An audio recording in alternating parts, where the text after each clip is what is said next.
Welcome back. In the last video, we talked about empathy interviews and the jobs to be done idea.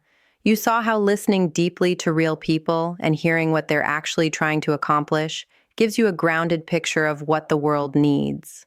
In this video, lesson number 12 in our course on Ikigai, we're going to take a crucial next step, turning those insights into tiny, testable offers.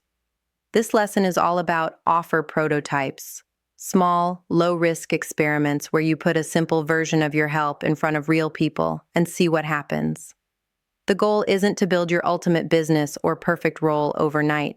The goal is to learn, by doing, what actually resonates. By the end of this video, you'll understand what an offer prototype is and how it's different from a big, polished launch. How to design your first tiny offer based on what you've heard in empathy interviews. What to pay attention to when you test it, what signals of demand look like, and how to use the results, whether positive or disappointing, to refine your Ikigai map. Let's start with why offer prototypes are so important. One of the most common ways people get stuck on the path to purpose is this. They have an idea, they love it, they believe it could help people, and then they spend months or years building a big, complex version of it in isolation. They obsess over logos, websites, programs, curriculum, branding, without ever checking whether anyone actually wants or needs it. Then, when they finally put it out there, the response is lukewarm or silent. It's heartbreaking, and it was avoidable. Offer prototypes are the antidote to that pattern. Instead of building in a vacuum, you build in conversation with reality. You take your best guess at a small way to help, you offer it to a few people, and you let their responses teach you. Think of prototypes as tiny bets.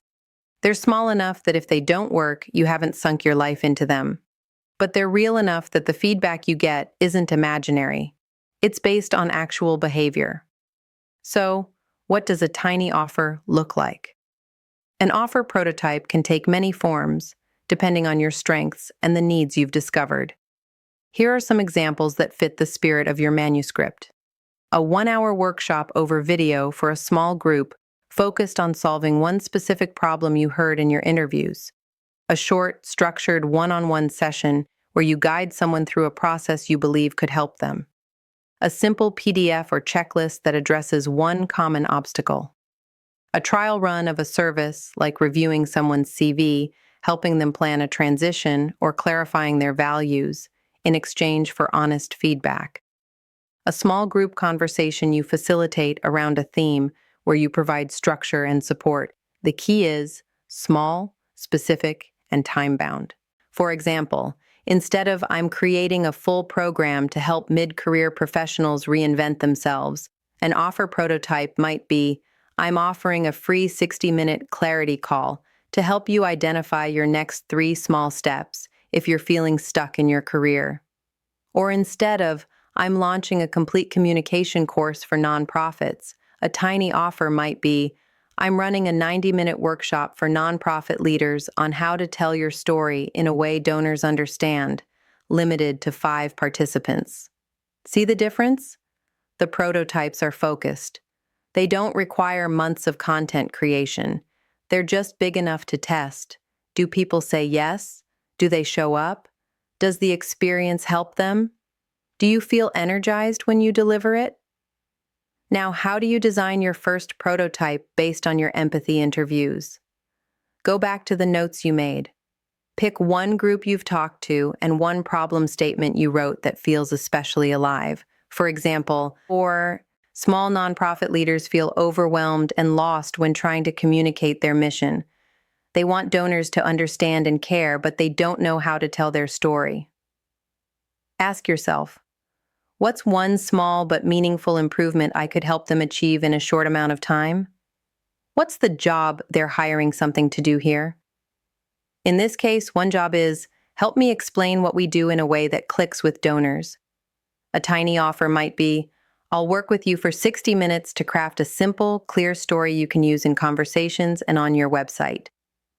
Notice, you're not promising to transform their entire fundraising strategy. You're offering help with one crucial piece. Once you have the idea, you need to put it in front of people. This is often the scariest part because it involves being visible and risking a no. But remember, we're designing tiny, safe tests, not betting your identity on one shot. You might reach out personally to 3 or 5 people you've interviewed or already know and say something like, based on our conversation about how hard it is to communicate your mission, I'm testing a small session where I help leaders like you shape a clear story you can share with donors. It's a 60-minute call, and in return, I'd love your honest feedback on what worked and what didn't. Would you be open to trying this? Notice again, you're transparent that this is a test. You're not pretending to have everything figured out. You're inviting them into a collaborative process. Depending on where you are in your journey and your comfort level, you might offer the first few prototypes for free or at a modest fee. There are pros and cons to both.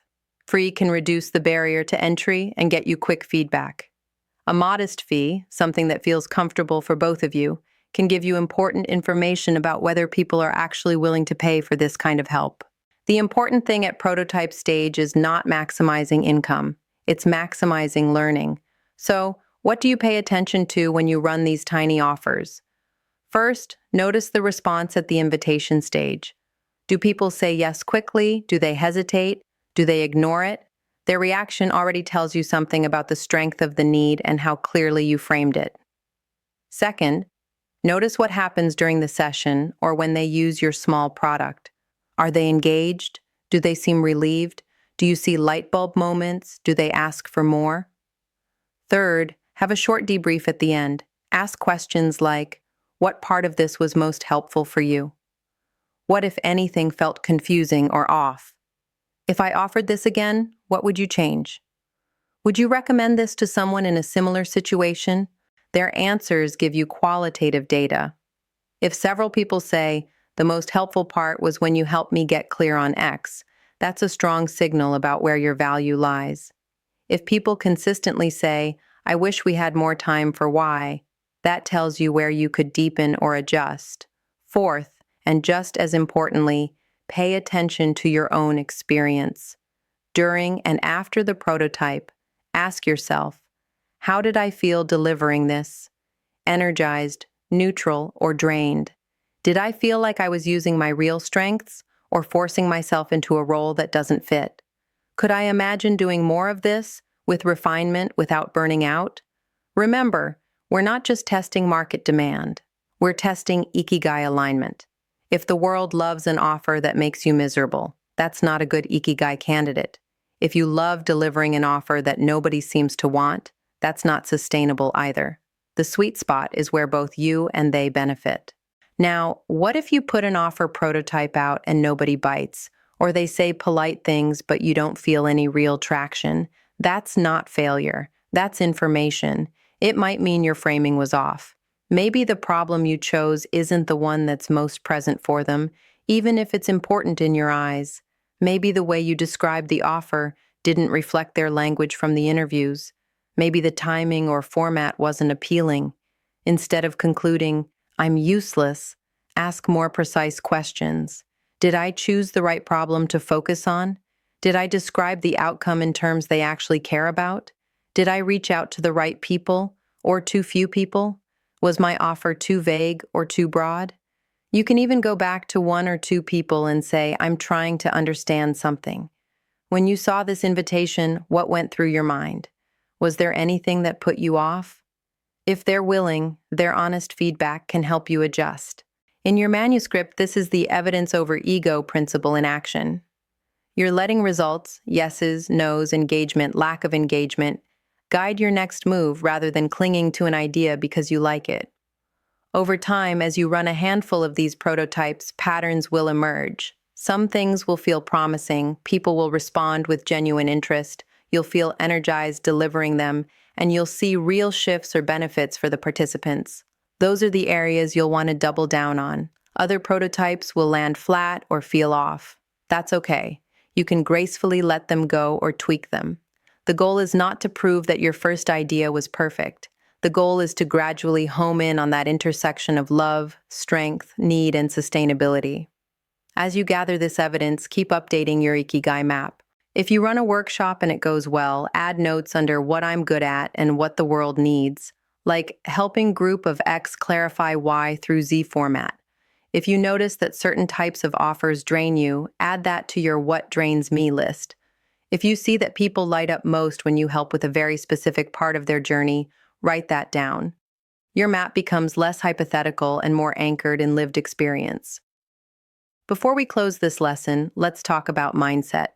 Prototyping offers can feel vulnerable. You're putting a piece of yourself out there.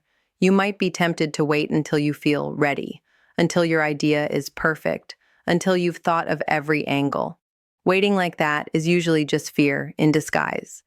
The truth is, you'll never feel fully ready. The only way to learn what works is to do something small and imperfect and let it teach you. Every prototype, even the awkward ones, moves you closer to clarity. So I want to offer you a gentle challenge. Within the next month, design and run at least one tiny offer prototype. Keep it small. Maybe it's a 60-minute session with one person. Maybe it's a short workshop with 3 or 4 people. Maybe it's a simple guide you share with a handful of people and ask for specific feedback on. Anchor it in real needs you've heard. Frame it in language your interviewees used. And then, with humility and curiosity, put it out there. At the end of that experiment, sit down and ask, what did I learn about them? What did I learn about myself? What does this suggest for the next prototype? That's it. No drama, just learning. This is how your Ikigai stops being a concept and starts becoming a lived, evolving reality, through cycles of listening, offering, and adjusting. In the next set of videos, we'll talk about how to make this sustainable, how to think about money models, energy management, and long-term pivots, so that the life you're building is one you can actually keep living.